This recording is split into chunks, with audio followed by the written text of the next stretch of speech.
哇！我好掛住你哋啊！好耐冇喺演唱會度講廣東話。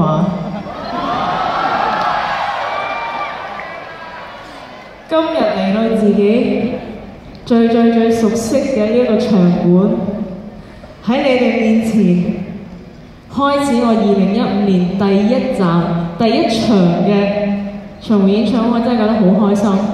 多謝你哋啊！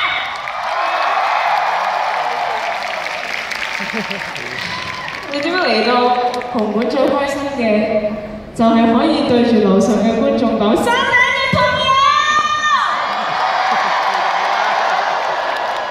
真係好開心，好開心，好開心。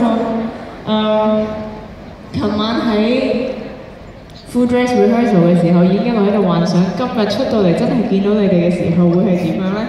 原來係一個令到我更加緊張，但係同時亦都係令我更加興奮嘅一個感覺。多謝你哋在場嘅每一個人，因為冇咗你哋嘅話，今日我冇可能企喺呢個台上面。多謝你哋，真係多謝你哋。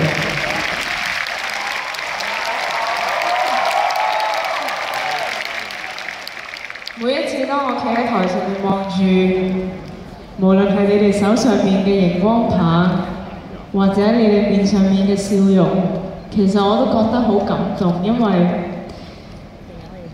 可能6、7年前，我仲喺度發緊一個夢，會唔會有一日有人聽我唱歌？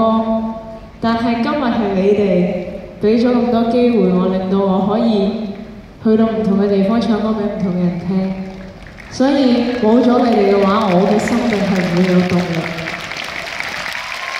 你哋真係俾咗好多動力俾我，所以我好希望我嘅音樂都可以同樣為你哋帶嚟存在嘅動力。